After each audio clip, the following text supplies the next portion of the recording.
Sebuah pukulan terlancarkan, yaitu adalah pukulan dari Tuan Basilov yang menghajar Ali yang kini sudah menjadi monster.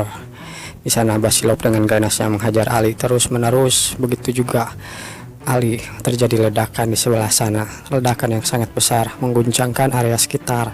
Ali terpental ke belakang. Di sana dia menghancurkan area sekitar. Namun saat itu juga Ali tidak mau kalah begitu saja. Ali masih bisa bangun dengan kedua kakinya. Dengan pandangan yang mengintimidasi, Ali melihat sosok Tuan Basilov. Di sisi yang lain, Basilov berpikir. Dia berkata, "Apa ini?" sambil melihat kedua telapak tangannya. "Kelihatannya seranganku melemah ketika aku menyentuhnya," ucap Tuan Basilov yang sambil membayangkan kejadian sebelumnya. Di sana Ali tiba-tiba langsung menerjang Tuan Basilov dan menghajarnya begitu saja di area perut. Di sana Tuan Basilov merasakan sesuatu. Tidak mau kalah, Tuan Basilov pun menghajar wajah dari Ali. Gecrak. Mereka berdua saling beradu pukulan satu sama lain. Di saat yang sama juga Tuan Basilov berpikir, sekarang juga pukulanku merasa terlemahkan oleh sesuatu. Dan begitulah Tuan Basilov seperti merasakan pukulannya terbentur oleh sesuatu yang keras. Di saat bersamaan juga mereka berdua saling mengadukan pukulan dan terkena wajah masing-masing. Gecrak, dar. Ledakan yang mereka buat bahkan membuat badai pasir di sana. Sementara itu di sisi yang lain ada Kirillov dan Danyang sambil mengikat si monster kubus. Mereka melihat pertarungan Tuan Basilov dan Ali. "Aku pikir kita sudah berada di luar jangkauannya," ucap Danyang. "Ya, tapi mereka berdua benar-benar monster. Itu hampir saja, syukurlah kita tidak tersapu oleh orang-orang itu," ucap Kirillov. Lalu saat itu juga seseorang berkata, "Kalian semua." Kirillov dan Danyang melihat ke arah orang yang berbicara. Dan itu adalah Depin sambil merawat Chen. Dia berkata, "Kalian semua ada di sini." Kirillov juga berkata, "Syukurlah kita berdua di luar jangkauan pertarungan itu sekarang. Namaku adalah Kirillov," ucapnya sambil memperkenalkan diri. Danyang juga berkata demikian, "Namaku adalah Danyang." Dalam hati Danyang berkata, "Ini adalah pertama kali aku melihat mereka." Scott pun mengenalkan dirinya, "Aku adalah Scott." Mereka mengikat alien itu dengan mudahnya. "Apakah mereka superhuman seperti Ayla?" ucap Scott dalam hatinya. Sementara itu Depin berkata, "Kalian kelihatannya sudah melalui banyak hal ya, karena kalian babak belur. Seperti yang kalian lihat, Chen dan Ayla tidak dalam kondisi yang bagus saat ini." "Namaku adalah Depin," ucapnya sambil memperkenalkan diri. "Senang bertemu dengan kalian." Kita dipindahkan ke sebuah ruang bawah tanah. Ini adalah ruang bawah tanah perguruan Submu, di mana murid-murid perguruan sedang berlindung. Ada ventilasi, jangan khawatir, ucapnya. Jadi kita tidak akan kehabisan oksigen di sini. Ya benar ya, tapi di sini sungguh amankah? Sambil di sana orang ini bertanya-tanya. Mereka berpikir ketika alien itu datang langsung dengan sigap, dengan cepat mereka membuka ruang bawah tanah. "Kalian benar-benar serius tentang evakuasi ya?" ucap si juri tinju, juri panco maksudnya. Mereka berdua hanya termenung ketika mendengar pertanyaan itu. "Ya, soalnya ada pertempuran yang sangat besar sebelumnya. Banyak dari siswa kami terluka dan terbunuh karena para alien." Sambil mengingat kejadian yang di masa lalu, di mana waktu itu teman-temannya dibantai oleh alien. Wasit panco itu hanya berkata, "Aku minta maaf, sudah bertanya pertanyaan yang tidak berguna." Namun di sana orang ini berkata, "Jangan khawatir, tidak ada salahnya bertanya. Bukan salahmu karena kau penasaran. Juga aku penasaran tentang apa yang kau bicarakan dengan master sebelumnya. Kami hanya membicarakan tentang temanku," ucap si wasit panco. Temannya adalah si Ali yang kini sudah berubah menjadi alien. Dia sedang bertarung melawan Tuan Basilov. Kekacauan yang mereka buat sampai menghancurkan sedikitnya area kota dan bangunan di sana. Basilov di sana benar-benar seperti dalam mode terkuatnya ya. Dia semakin kurus, semakin kuat. Sambil melihat sosok Ali yang kini sudah memakai armor besinya, terlihat Ali menjangkau kaki dari Tuan Basilov dan akan membantingnya ke sana kemari. Hurrah, kecrak, dar. Begitulah Basilov pun dilemparkan begitu saja oleh Ali. Terlihat armor besi yang sangat silau mengilau. "Aku mengerti, jadi itulah kenapa," ucap Tuan Basilov. Sambil kita diperlihatkan superhuman terkuat. "Ya, itulah yang dikatakan si wasit panco. Superhuman itu, aku penasaran dengan kekuatannya," ucap murid dari perguruan. "Dia mungkin memiliki armor keabadian." Itulah yang dikatakan oleh si wasit Panco sambil membayangkan temannya Ali di zaman dulu. Ini terlihat bukan apa-apa bagimu, ucap si wasit Panco yang bernama Tony. Ya itu karena pukulanmu tidak terasa. Ayolah, pukul aku dengan keras, ucap si Ali. Seperti ini, kecerak sambil memukul wajahnya sendiri. Ketika kau menggunakan armor keabadian, kau bisa melihatnya dengan mata telanjang. Itulah yang terjadi saat ini. Meski armor tak terlihat ini mengelilingi tubuhku, kau hanya bisa melihatnya ketika tubuhku sudah mencapai batasnya. Lihat, sekarang sudah mencapai batasnya, jadi kau bisa melihatnya. Dan terlihatlah armor besi seperti prajurit di zaman kuno. Ali Salma, itulah namanya. Tapi apa yang bisa dilakukan dengan menjadi superhuman? Dasar bodoh, tentu saja itu mencegahku untuk mati. Tony berkata, dalam sebuah pertempuran dia bisa memanggil kekuatan armor tak terlihat untuk menutupi seluruh tubuhnya. Armor itu menutupi tubuhnya juga dapat memulihkan diri ketika dia terkena serangan. Yang lain pun kaget, apa? Bagaimana mungkin itu terjadi? Dan benar saja itulah yang terjadi sekarang. Di sisi yang lain, Tuan Basilov ketika dihajar maka dia akan semakin kurus dan lemaknya semakin hilang. Dengan begitu dia menjadi kuat. Sementara di sisi yang Ali, semakin dia dihajar dia semakin kuat dengan armornya. Bahkan armornya bisa memulihkan keadaannya ke tempat seperti semula. Mereka berdua saling beradu pukulan satu sama lain. Tuan Basilov terpental, mementalkan bus satu. Aku tahu perasaan ini, ucap Tuan Basilov sambil melihat sosok Ali yang sudah memakai armor dengan full armornya. Tidak ada bedanya denganku, ucap Basilov sambil melihat sosok Ali yang sepertinya mengetahui dengan kondisi Ali. Aku mengingatnya dengan baik ketika itu. Dia mengingatnya ketika dia melawan si Pirang waktu itu yang sedang dikendalikan oleh Ivan. Sama halnya seperti sekarang, dia merasakan sesuatu yang sama ketika melawan Ali. Sebagai teman, aku punya rasa tanggung jawab. Ini sangat menjengkelkan, ucap Tuan Basilov. Kau membuatku selalu dalam masa situasi yang canggung. Sialan, ucapnya sambil berteriak, kurah. Begitulah Tuan Basilov pun kini semakin kurus. Aku tidak tahu apa masalahmu, ucap Tuan Basilov, tapi ini sangat jelas kau membodohi dirimu sendiri, sambil berteriak begitu. Tapi sudah lama itu masalah tidak terjadi kan, ucap salah satu murid. Di sana Tony berpikir, aku harap dia baik-baik saja dan sehat. Temanku Ali, ku harap kau baik-baik saja, ucap Tony. Namun itulah yang terjadi. Ali kini sudah bukan dirinya lagi. Dia sudah dikendalikan oleh alien untuk mengirimmu ke neraka. Aku akan serius, ucap Tuan Basilov yang kini sudah sangat kurus. Dan bercerak, dar, langsung menerjang Ali begitu saja. Tidak berhenti di situ saja, Tuan Basilov terus menghajarnya. Dar, lagi satu lagi pukulan tercipta, kecerak, dar. Di sana, siapa aku? Dalam ketika dia dihajar oleh Tuan Basilov, dia sedikit demi sedikit mengingat tentang dirinya di masa lalu. Apa yang sedang aku lakukan di sini, ucap Ali yang sambil dihajar oleh Tuan Basilov. Kecerak, dar. Mobil-mobil berterbangan begitu saja. Gedung-gedung pun hancur oleh pertarungan Ali dan Tuan Basilov. Sementara di sisi yang lain, ini adalah Nangi yang melawan ketuanya, yaitu Sid. Sid si pengendali cacing mengeluarkan cacing-cacingnya dari bawah tanah. Bahkan di sana Sandper pun terlihat kesulitan menghadapi Sid yang mengendalikan cacing besar di bawah tanah. Begitu ya, aku tidak tahu berapa banyak kaki tangannya, tapi ucapnya sangat cepat sampai tidak bisa kuprediksi. Ini sama seperti bertarung di atas telapak tangannya, jadi percuma saja. Serangannya dari bawah tanah sulit untuk beraksi, ucap Nangi.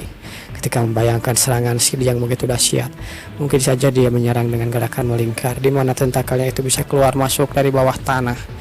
Namun ketika itu, sosok cermin hitam merasakan sesuatu.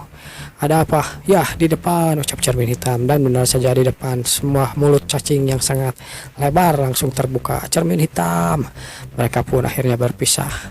Mereka membentuk jaring dengan cermin hitam, dan cacing itu pun terkena jaring milik Nangi dan cermin hitam. Menariknya dengan sekuat tenaga dan gecerak.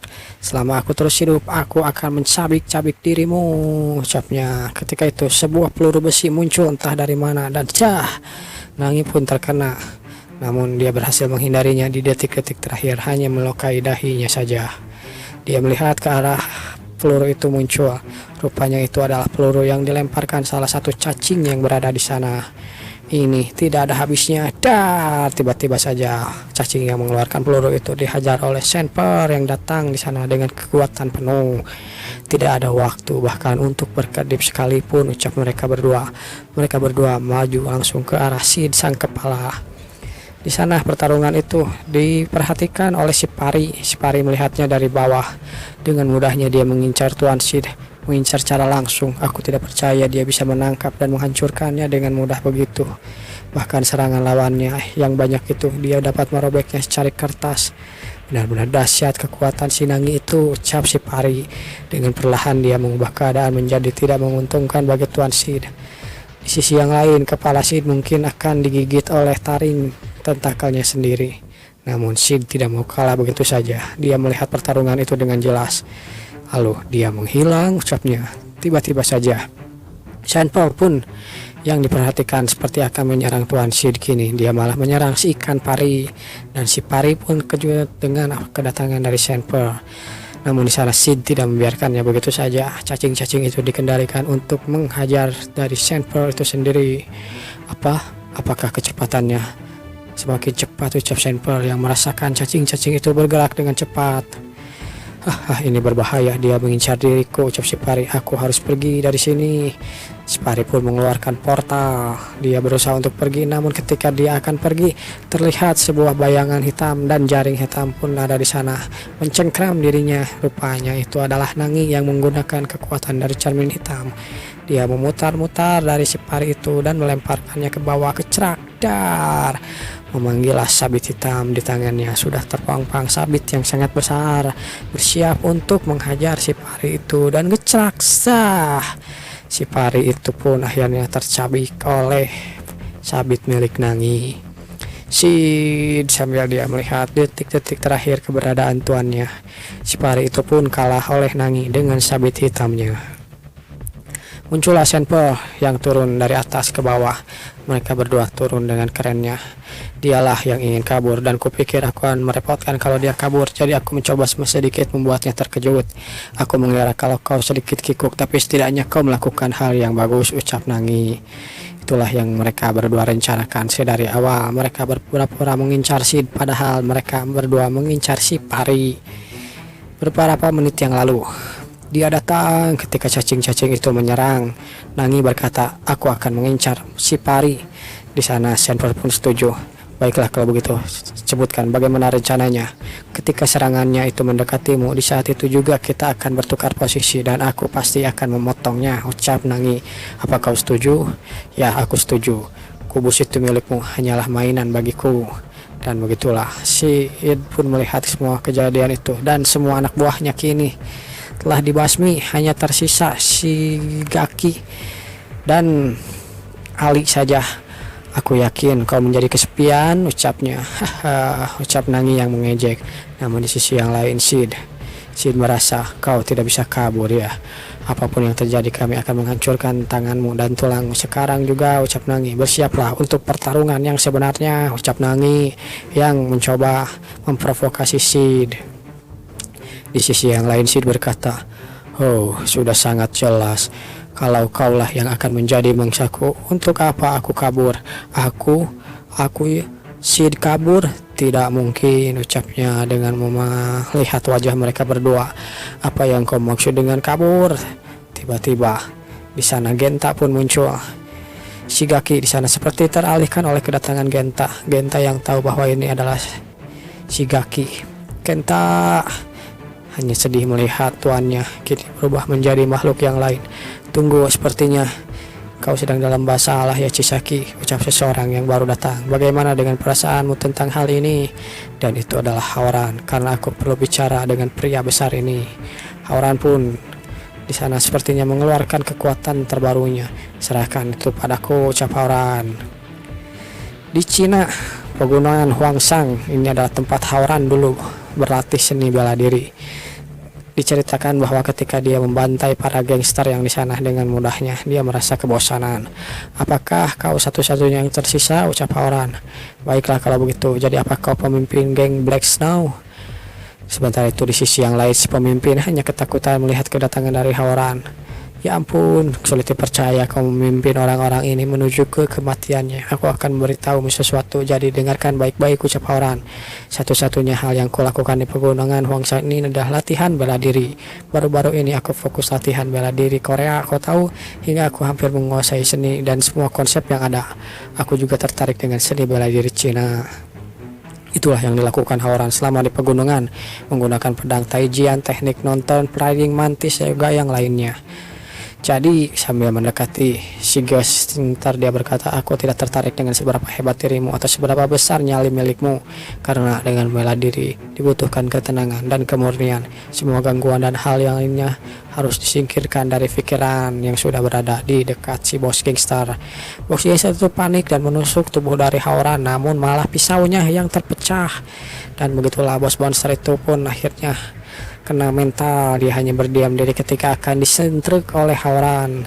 Kau masih tidak mengakui kekuatanku? Dar, itulah yang dilakukannya. Dengan menjentikan jarinya, bos gangster itu pun terpental sangat jauh. Kita dipindahkan lagi ke pertarungan pantai di mana Shigaraki akan melawan Howran dan Chisaki. Semua latihan bela diri yang aku lakukan ketika aku memegang sebuah pedang, kau harus membuatnya lebih tajam, ucapnya. Kau tidak berbeda dengan roh jahat, tidak berbeda dari seekor binatang. Itu bukan pilihanmu, ucap Howran.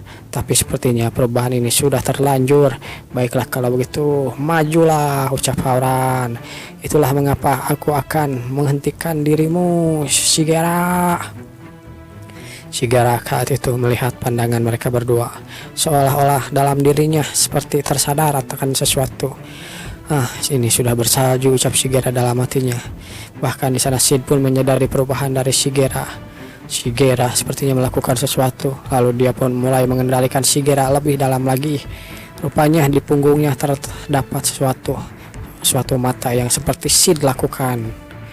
Di sana Shigera memasukkan sesuatu. Dia berteriak sambil dilihat oleh mereka semua. Shigera hanya kesakitan melihat itu semua.